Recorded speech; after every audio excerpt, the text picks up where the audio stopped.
it is, I don't know what it is. Let me see. It is, how do you see the temperature, you guys? It's hot. We have tank tops and shorts, okay? And beautiful sunny day, so you can probably see the sun reflecting through the window. And it's 9:03 in the morning.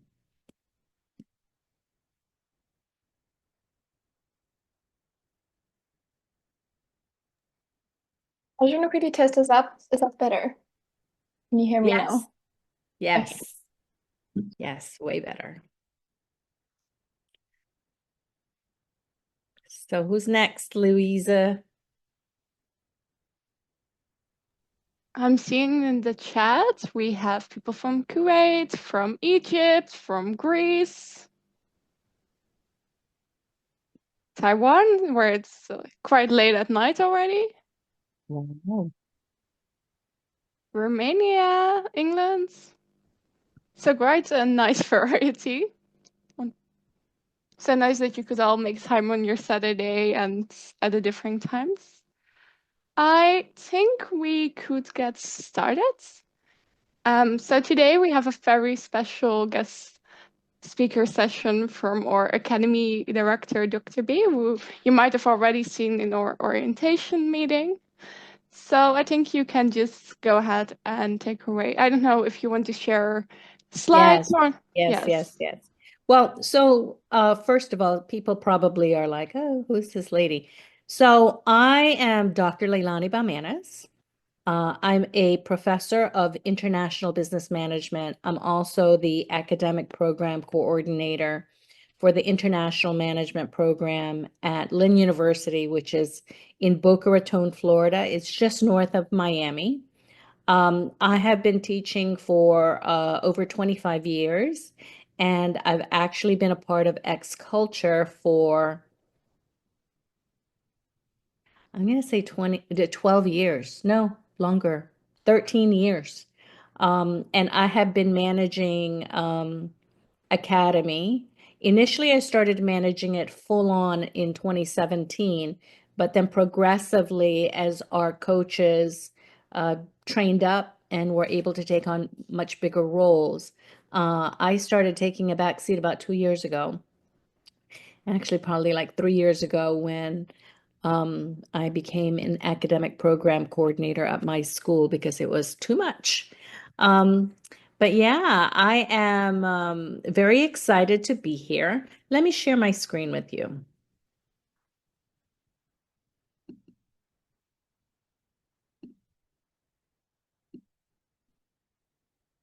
And that way, I can open up my slide.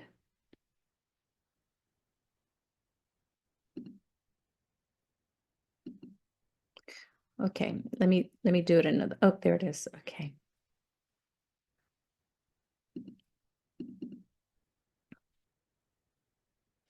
So, Louisa and Leon wanted me to come and talk to you guys today about something that I think is very important at this point of your, um, let's just say education with X culture. It's right in the very beginning.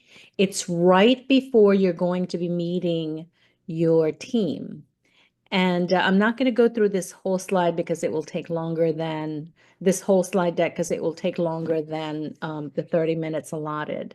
But there are some things that I want you to prepare for, and not just prepare for, but really like investigate yourself so that when it's time for you to start sharing about yourself, that you already have the information. So we'll go over the first three of these. Now, guys, this is an academic lecture. It's not a TED Talk, for example. So you're going to get a lot of definitions. You're going to get a lot of clarity as to the wordings that go with the things that you already know, right? So we'll talk about how culture develops, identify certain characteristics of culture, and then we're going to stop at ethnocentricity. Again, I want you guys to think about this first from your perspective, because in a few weeks, what you learned about yourself, you're going to have to learn or teach it to other people and vice versa, so that you guys become more culturally intelligent, which is really the core value of X culture. So, as you guys know, today the world is becoming flatter, and flatter per se that a lot of the boundaries that used to divide us a long time ago, and this is probably even before your parents were born, right? Things that divided us were, for example, communications across countries and across oceans. I can remember a time where it would cost $1 a minute to make a phone call to somebody who lived in Asia, $1 a minute to make a phone call to somebody who lived in Europe. I lived in Germany for 8 years, and in order to come home, to call home, it would cost us literally hundreds of dollars just in organizing our trip to go home, because it was so expensive to have cell phone services. Today, look what we're doing. We're doing what? FaceTime, we're doing WhatsApp, now we're doing Zoom, and for a very small fee. So that's, I think, one of the things that really, really made the world a lot flatter. The other thing is the travel. Once you guys become older and you have access to funds, disposable income, you can start traveling and visiting each other. For example, Leon and Louisa just visited each other. Louisa is in the Netherlands, Leon is in South Africa. They became friends through X culture. And again, they would not have met each other and become such great friends had they not been a part of this community. And because of, the telecommunications and their ability to travel to visit each other, again, the world is flatter. It's just a matter of getting on the plane, sitting in the plane, getting to the next place, right? I think one of the other things besides communications and transportation, so we'll call it that, is knowledge. So the internet has created an opportunity for us to do like significant knowledge sharing. Once upon a time, and this was, let's say, imperialism in China didn't end until 1911. And communism started to take over up until about 1950s. And then there started to be a huge change in democracies in the late 1990s, right? Where a lot of these countries really started to lower their walls. For example, India became a very open country, accepting knowledge and accessibility from all over the place. Whereas before that, they were a protectionist countries. They didn't want Western influence. China, the same thing. So when you're talking about 1/5 of the world's population living in just those two countries, and now we are sharing knowledge between all societies, all of a sudden the world has become flatter. And this really creates an opportunity for everybody's value systems to change. So value systems are based on knowledge and wisdom that they learn from each other and experience. So for example, if you live in China, well, China's kind of a hard country to understand right now with regards to the flatter concept, because they control a lot of the knowledge that comes in and out of the country. They have this thing called the Great Firewall, where they monitor emails. There are internet sources that you can't really go into access. So they have a very controlled knowledge base. But a country like India, for example, they are so westernized, not just because they were colonized by the Brits, but because they have access to Western knowledge. But then think about how Bollywood, not Hollywood, Bollywood has evolved to become probably a monopoly, what we call a monopolistic behavior with business in that part of the world, because now you guys can probably see American-made films rather easily, right? But we don't see other countries' movies easily in the United States, except for Indian movies. So Indian movies have become kind of like mainstream in some parts of the United States in the big cities because of the access of Bollywood. Again, value systems have started changing. So with the study of culture, now we can start to document and analyze and then anticipate a lot of the cultural changes that are happening in the world. Okay, so some things that you should know about your culture, right? It is a product of the society that you live in. And it develops really through the social interaction between you and the citizens of your country. Well, let's start from the beginning. You and your parents, right? You and your intermediate family, so aunts, uncles, grandparents.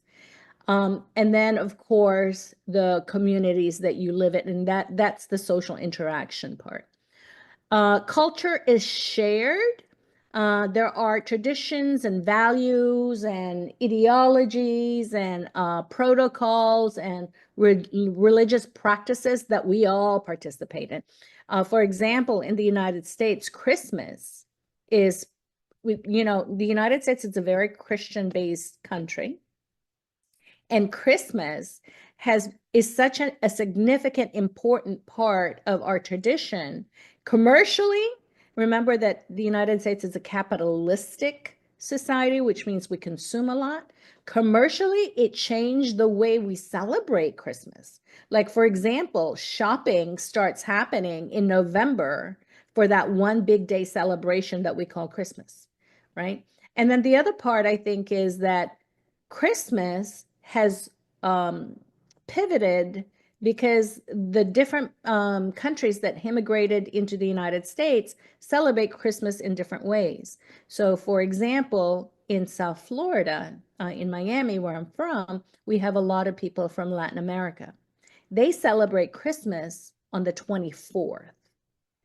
The Western traditional way is celebrating Christmas on Christmas morning on the 25th. But then there are some other cultures, again, from Latin America, some from the Caribbean and Europe, where they actually celebrate Christmas all the way to January 5th on Three Kings Day.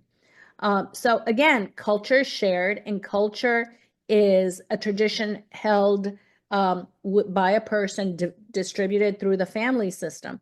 And it's not mandated by governments, it's mandated by the people that taught you, right? It's a learned behavior. And like right now, I have a grandson who's 18 months old, and we're teaching him how to say please and thank you. And that's something that I hope he'll continue to practice as an adult. And then when he has children, again, this is something that is it's an inherent part of our tradition. So when you break it down, culture involves all of the knowledge, beliefs, behaviors that you learned from your group. So your social group are the people that you are constantly around, right? Mostly your parents, probably today, or your classmates, or your extended family, right? And it responds to biological needs. So in the United States, this is just a quick example.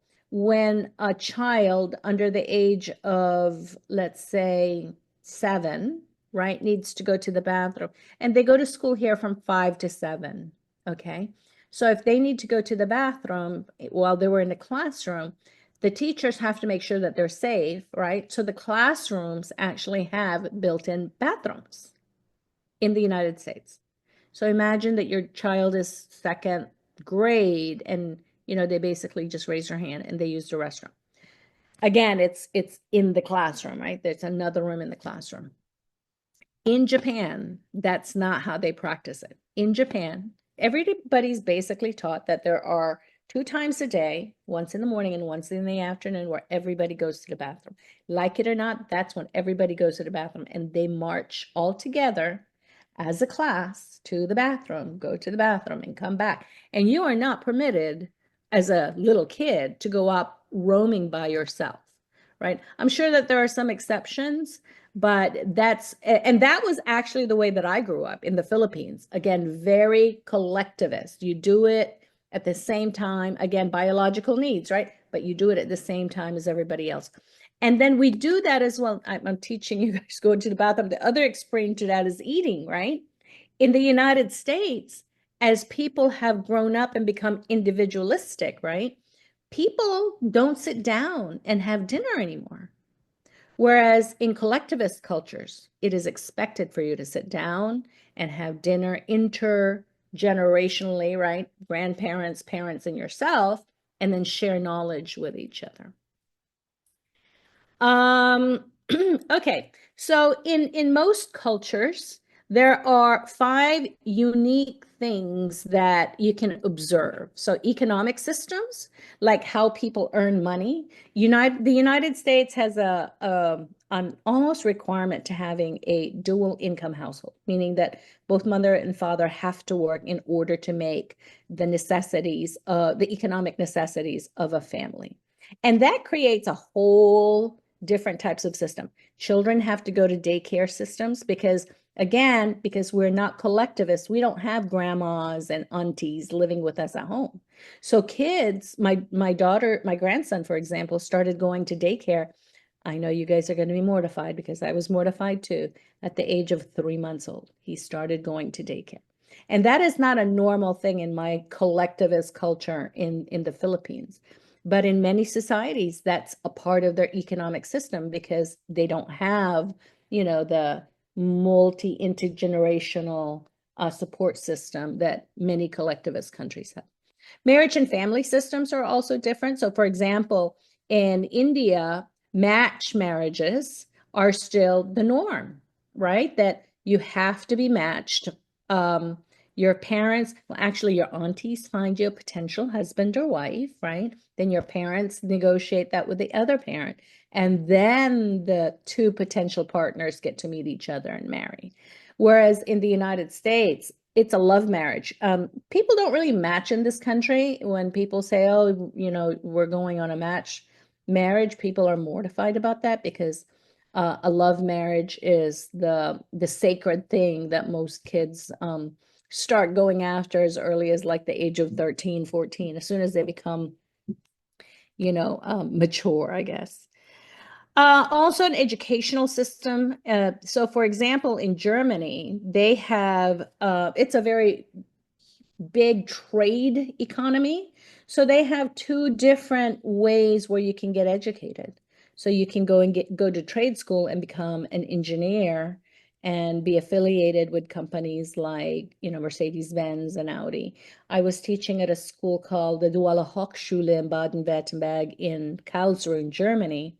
And a lot of those kids were actually already working right out of high school for one of the several car companies, right? Mercedes-Benz, Porsche. And they would go to school half the year and then work half the year. And again, it's the educational system supports the infrastructure that the company has created or the government has created for these companies. The other things that that we manage is social control systems. So social control systems are like how the society is managed, with crime, with moving around in the country, things like that. So as you guys know, many Middle Eastern countries are religious type of countries, and social control systems are really managed through the religious order. Whereas in Western countries, social control systems are managed by the police departments. So let me give you an example of that. In Iran, Iraq, where Sharia law, which is a religious law, is in practice, women are mandated to wear the burqa and are not able to show parts of their body. And if they are, and something as extreme as, say, for example, Afghanistan, if they are caught showing parts of their body that they're not supposed to, they can be publicly flogged. Whereas, in the United States, I remember I grew up very Catholic, very conservative. And the first thing my stepmother did was take me to a store and buy me a bikini, which was so small. I'm like, people wear this? So, I mean, it's the extremes, right? but most people really live in the middle of that. And of course, we have the supernatural systems that we believe in. Oftentimes, this is your religious beliefs, but things have really constantly shifted and evolved, right? So, for example, Western countries, the European Union, for most of them, the United States, religion has really taken a back seat. People don't go to church. They don't have conversations about divinity. They don't practice the religious beliefs of being, I mean, we're a Christian country, right? Whereas like Latin America, which is still very Catholic, and remember, they became Catholic when the Spaniards and the Portuguese colonized them in the 1400s. 1492 is when Columbus went to South America. And progressively, they became more and more devout as the indigenous died off. And of course, all of the spiritual belief systems that was there prior to the colonization, those have, gone and by the wayside. Of course, today they're finding pyramids around South America, and they're trying to revive some of those supernatural beliefs. But for the most part, Catholicism has really taken over South America, Central America. Okay, so what does that mean to you? Well, just to make sure that you understand that culture is transmitted through generations, right? That language is the vehicle of culture. And that, when this knowledge is passed down to you, or the tradition is passed down to you, you can imitate it or you can modify it. So it's constantly evolving, changing a little bit. And it's a continuous process of evolution. But depending on the value system of your country, it can be a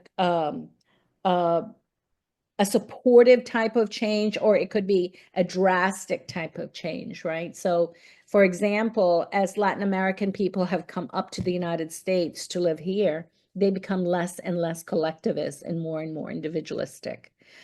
And just to know that, societies are different from each other, and those traditions, morals, values, customs, those are the important parts of every culture, and that it is constantly changing. Okay, and then the last thing that I want to teach you is this concept of ethnocentrism. So ethnocentrism is really being centered around your own culture, and you are measuring everybody based on the culture that you have, the value systems that you have based on what other people in your immediate family or community has taught you. So, and actually, believe it or not, the Americans are the most offensive people when it comes to this. And I want to just say it like that because, I mean, I've caught myself doing this, and then I'm like, what am I doing?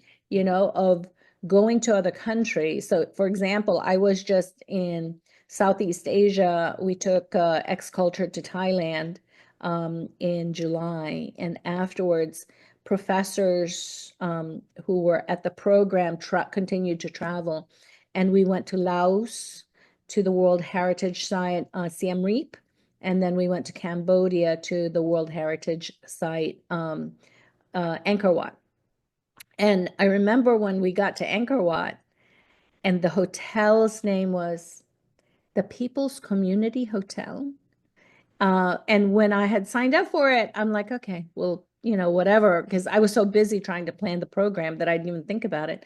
But as I was arriving in Cambodia, I'm like, what is this People Community Hotel? It sounds so communist.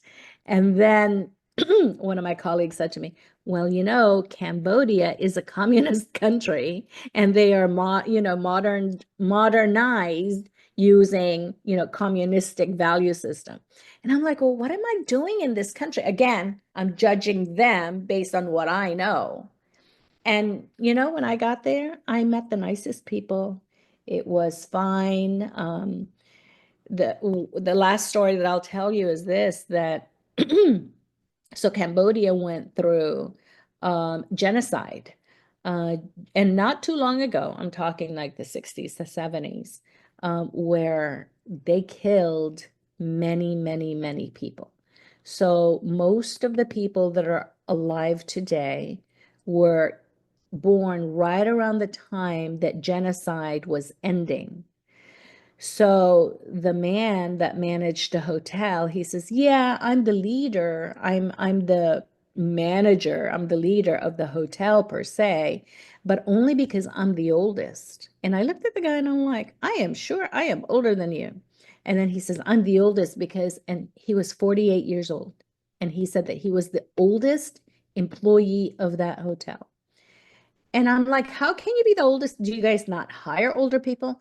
And then that's when he told us the story of, yeah, most people who were men and women, if they were not killed by the war, that they were exposed to such tragedies, fumes, grenades, that as they got older into their 40s, the likelihood of them surviving into their 50s was very low, right? So, and this is what happens when your country is destroyed by war, is that, people just don't live as long.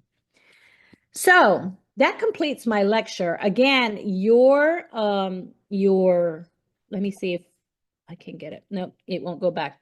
Your responsibility now is to learn about your own culture, learn about your own traditions, and get ready to be put into groups, because once you're in groups, that's when you get to teach other people about your culture and traditions, and then you can learn from other people's cultures and traditions. Okay? Thank you for having me. I hope that helped. I'm going to start sharing. And I am going to pass it over to Louisa and Leon. And I wish you all a very happy semester. Oh, Maleka, there you are. Hi, Maleka. I didn't see you. Hi, how are you? I'm great, thank you. But good luck with this semester. I hope that you guys invest the time. I'm telling you, this will be one of the best educational experiences that you'll have in your life. Don't waste it.